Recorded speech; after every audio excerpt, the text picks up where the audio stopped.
things that make us listen, and I'm going to talk mostly a lot about interview skills, and specifically how to interview to write a good profile. One of the best parts of teaching is when your students inspire you. And I had a different talk planned, and then some of the work I've been doing with the writers this week made me switch this all up, because I do think I judge a lot of different publications, and I think no matter if you're online, newspaper, or yearbook, one of the things that I see missing in publications is students, coverage of the people at your school. It amazes me when I'm judging a website and there are no profiles.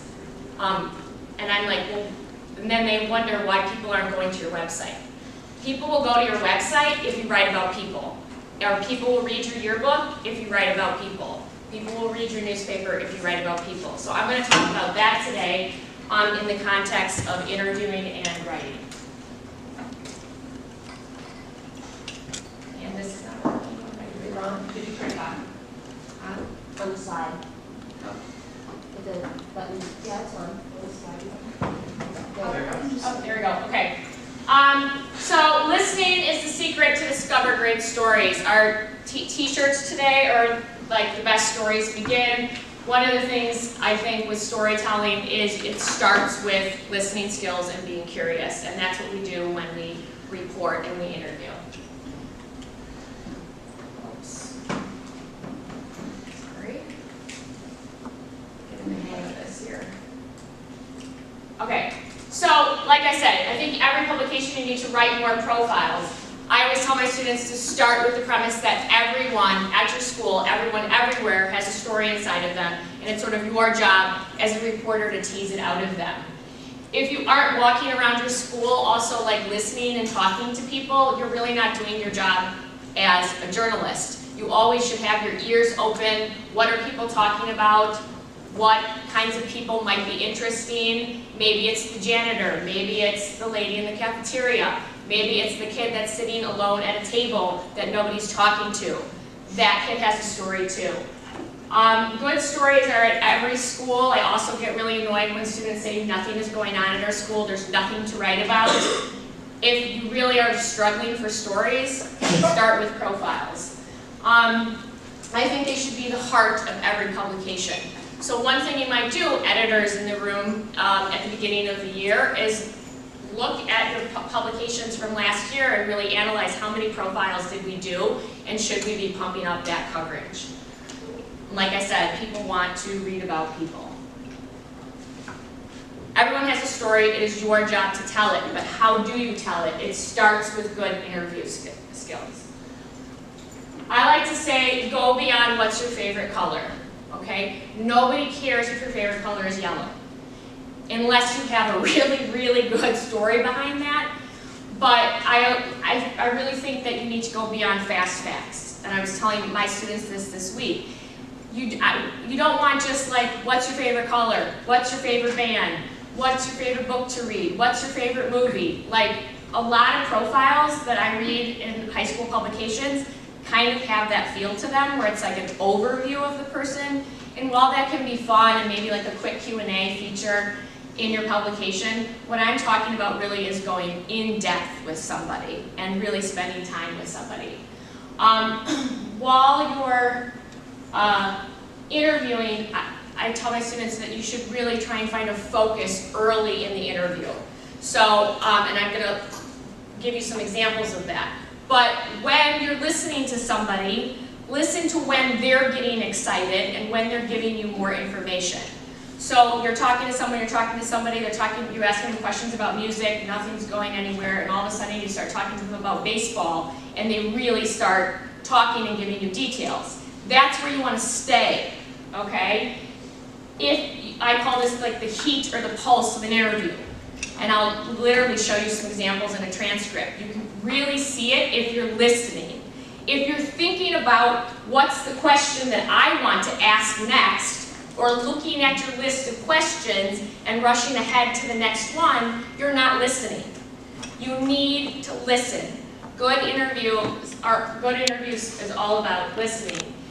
And it might take looking at a transcript.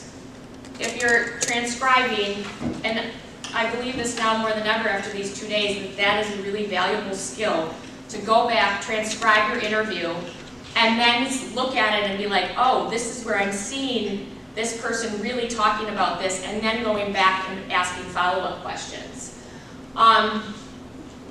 Anytime your subject, the person you're interviewing, starts to give you details or emotions, that's where you want to linger. That's where you want to stay. So are they giving you really specific details, like dates?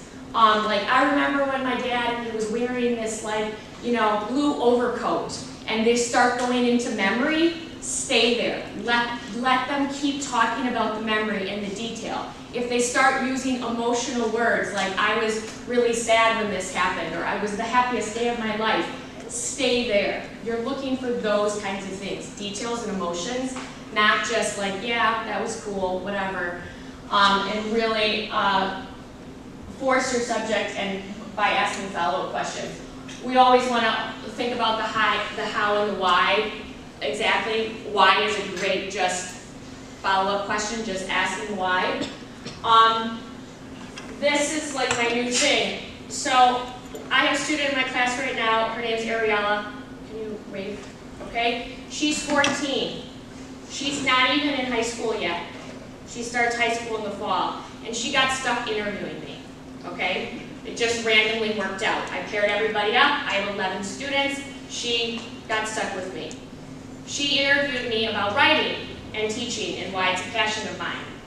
And when she came back and asked me a follow-up question, because I talked about the fact that I've kept a journal since I was 6 years old, one of her follow-up questions to me was, what did that journal look like? Can you describe it for me? Now, I think that is an amazing question that a lot of people would never even think to ask. And so this is my new ask, what did your first diary look like kind of questions, especially in a follow-up interview. Think about the details, because your job in a profile, and I'll talk about this in a little bit, is to do some retelling. And in order to retell a person's story, life story, you're going to need to get very specific details. Okay, so now we're going to look at a couple examples here. Whoops. Most reporters give up too early, okay? So I gave my, the Brewers assignment that the writers got this week was to interview someone at the Brewer game and find out their baseball story, their baseball memory, okay? And so this reporter asked that question, and the subject starts talking about Paul Molitor's hitting streak. Now, I grew up in Milwaukee and remember this hitting streak. It's a memory of mine, too. If you grew up in the 80s and were a fan of baseball, you know about this. But, and he starts talking about it. He gives some details, and he talks about it being his biggest baseball memory.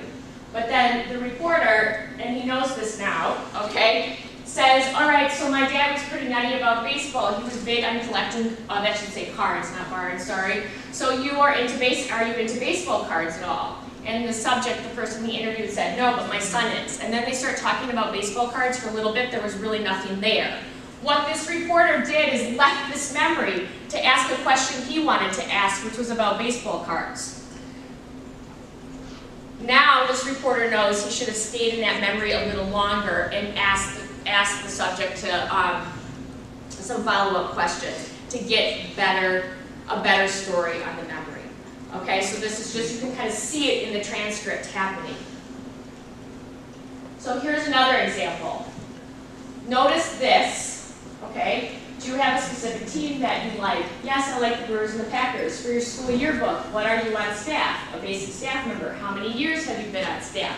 It's like just basic questions that are going nowhere, nowhere, nowhere versus this. And I love this follow-up. So you said you were really close with your family, so that must have been something that was said earlier in the interview. Do you guys go on any trips or anything? Then look at all the details. You can just see it in the number of lines that it takes up. And this was where this reporter decided she's now writing about this student's travel experience in connection with her family, and that's what the entire profile piece will be about. She's not going to talk about the fact that she's on her yearbook too. It doesn't matter. She's going to just focus. And so you just kind of have to pay attention, but this is where what I would say the heat of the interview was. And so think about that. I think this would be a good exercise for you guys to do when you go back to school, maybe with your staff, or is anyone in here a features editor next year for their publication? This might be an interesting thing to like experiment with the people who write features for your section, and just like do the transcript and take a look at it. Okay, here's another example. So it took this reporter 13 questions to get to this question: are you looking forward to getting out of high school? Okay, and then this student starts talking about her hometown, and at the end of this, you know, you just kind of skim over. When I looked at the transcript with the reporter, I was like, this mac and cheese thing is really interesting to me. And when you look at the questions, there was 3 spots where cooking was talked about without being talked about. So I said, I think there's something there. Go back and ask this student about cooking. And then this student ended up asking 17 follow-up questions specifically related to cooking, baking, watching shows on Food Network, and becoming a vegetarian.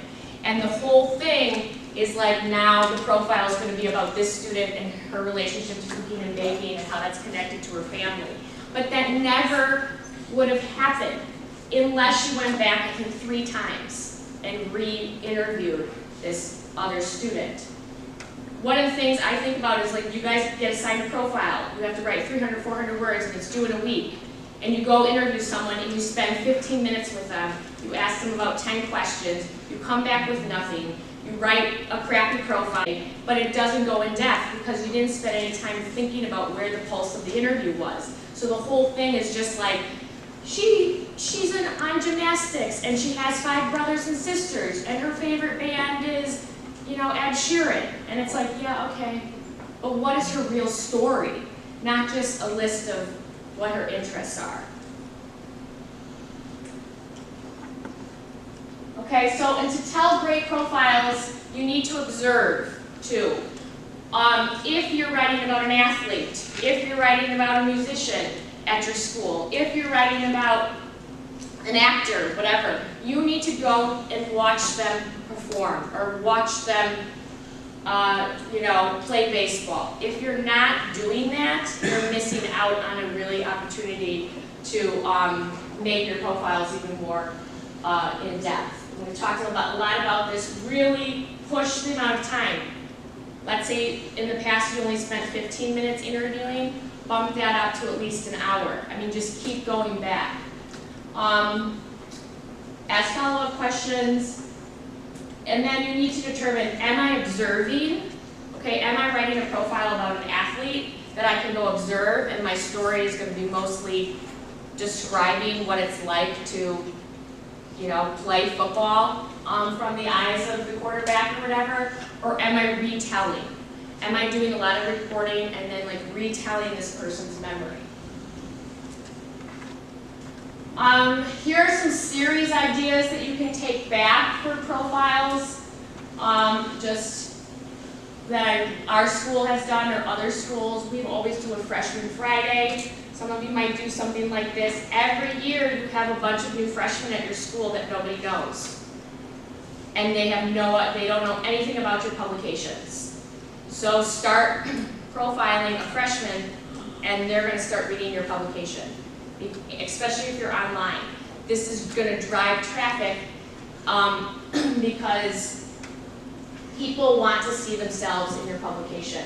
You can do short kind of profiles like a meet me in a minute.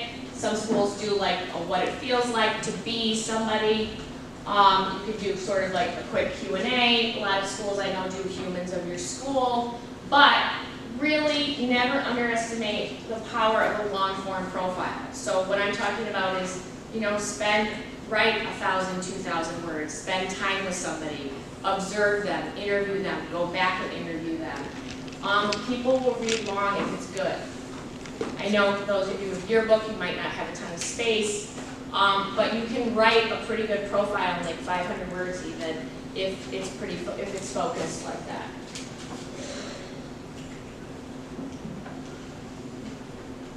And then here's just an example what I mean by the observation. So last year, I co-taught the workshop with Mike Sager, who's a professional writer for Esquire, and he was here last year. Those of you who were at camp might remember him.